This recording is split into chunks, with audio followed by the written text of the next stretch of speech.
The sun over Ramadi was a relentless, oppressive weight, a hammer of heat that made the very air shimmer and dance above the rubble. For the men of the sniper cell, it was just another day in the grind of the Iraq War, another day of scanning the same empty streets and shattered buildings from their hide.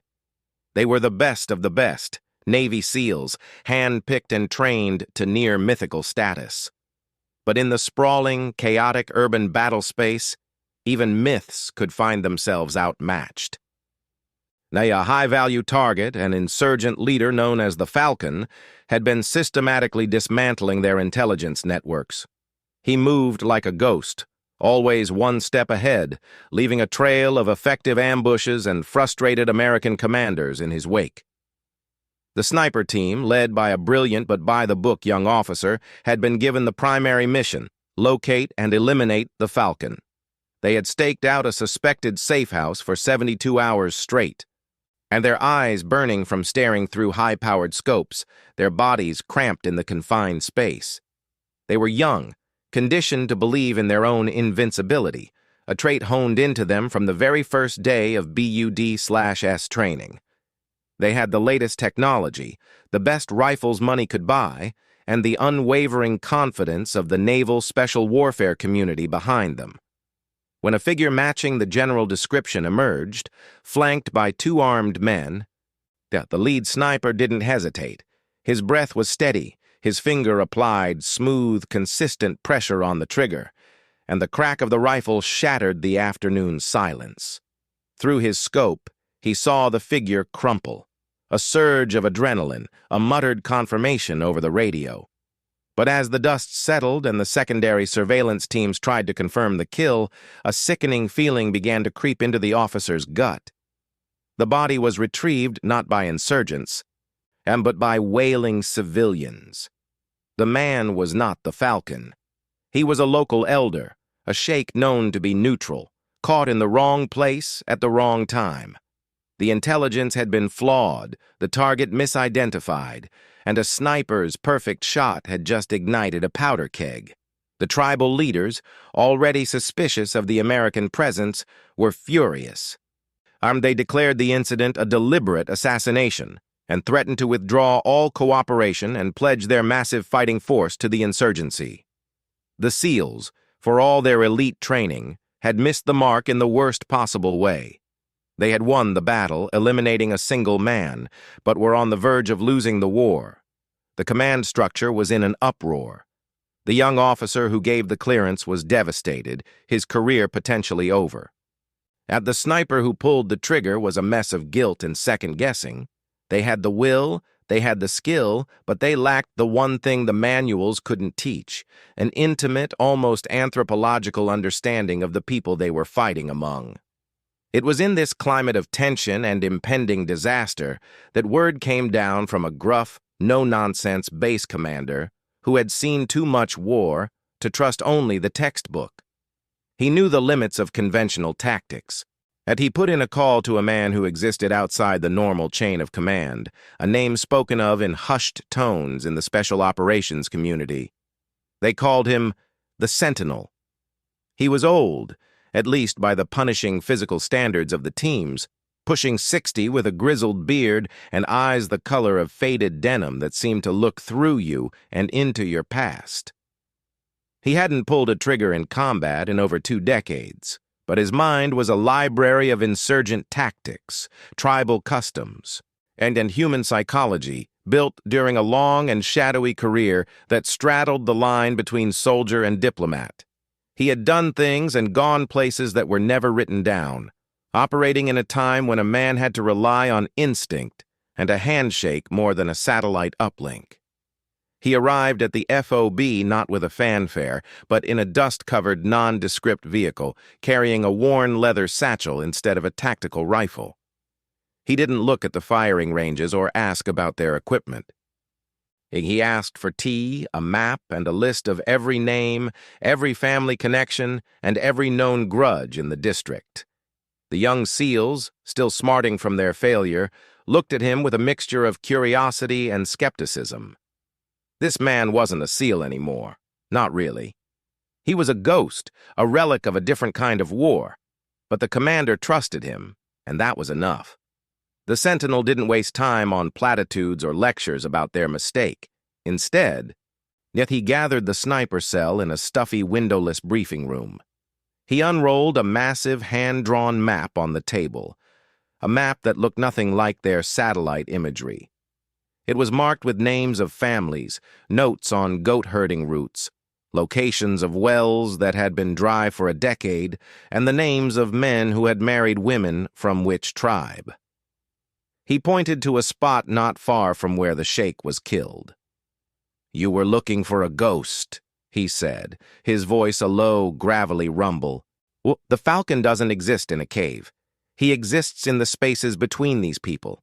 He eats their food, he drinks their coffee, and he uses their anger. Right now, you are the reason they are angry." He ignored their questions, their defenses. Instead, he gave them a new mission, a mission that had nothing to do with their rifles. He sent them out, not as warriors, but as students. He made them learn the difference between a shamar and a jaburi headdress. He made them sit with the base's few cooperative interpreters and listen to poetry to understand the value of reputation and honor that was worth more than gold. He was reprogramming them, stripping away the operator mindset and replacing it with the mindset of a tribal scout.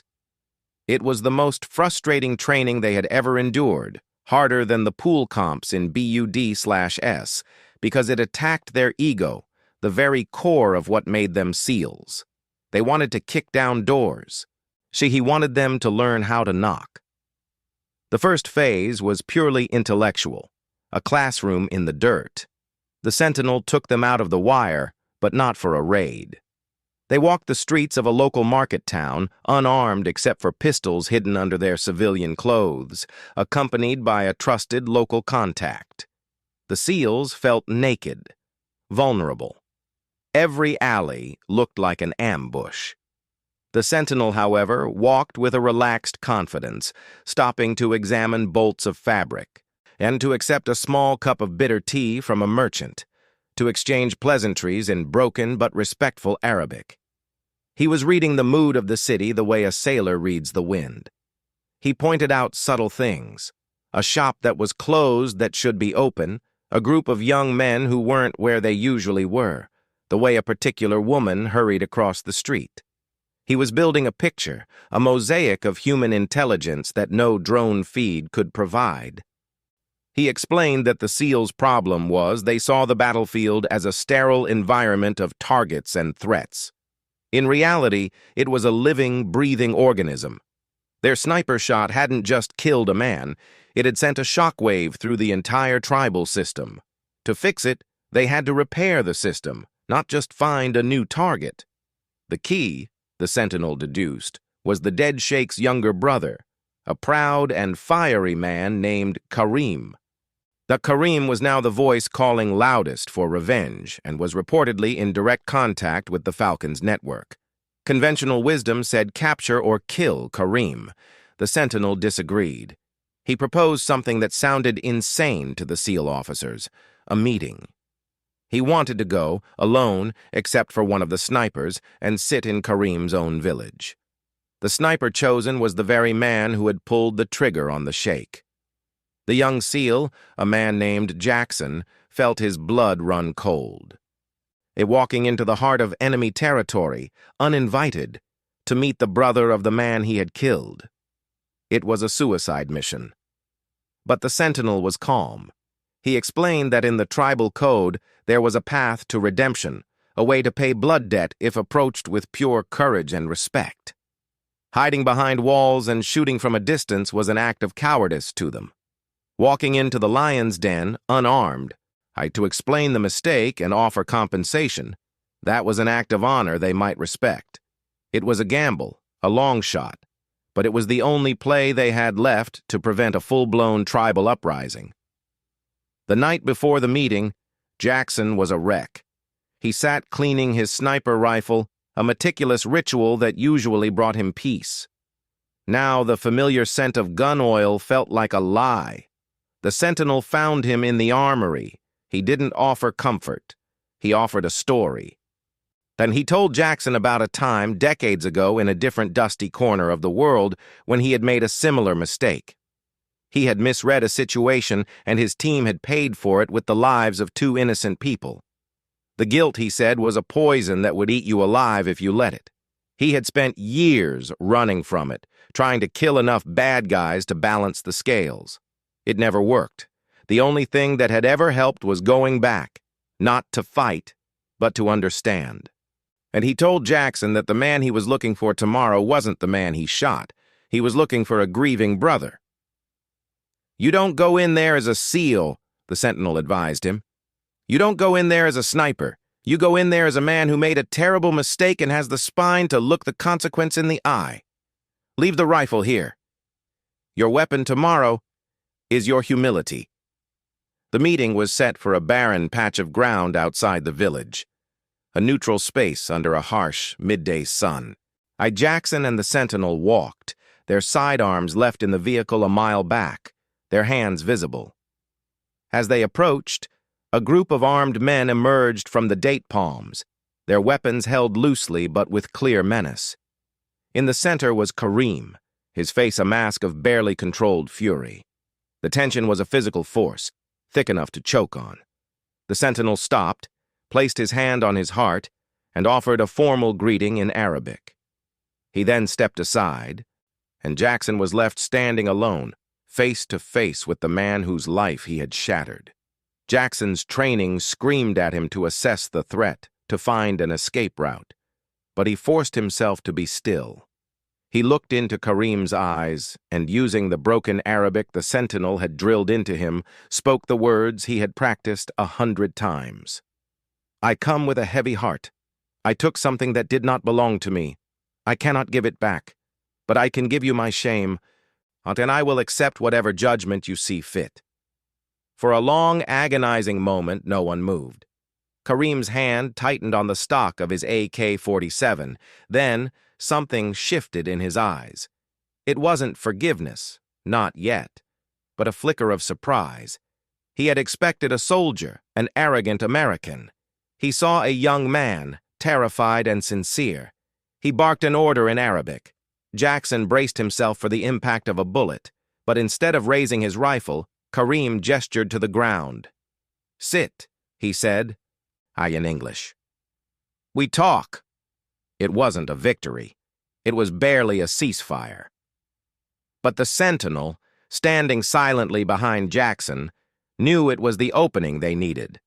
The door, sealed by blood and pride, had been cracked open by the sheer force of a sniper's humility. The talks that followed were not easy.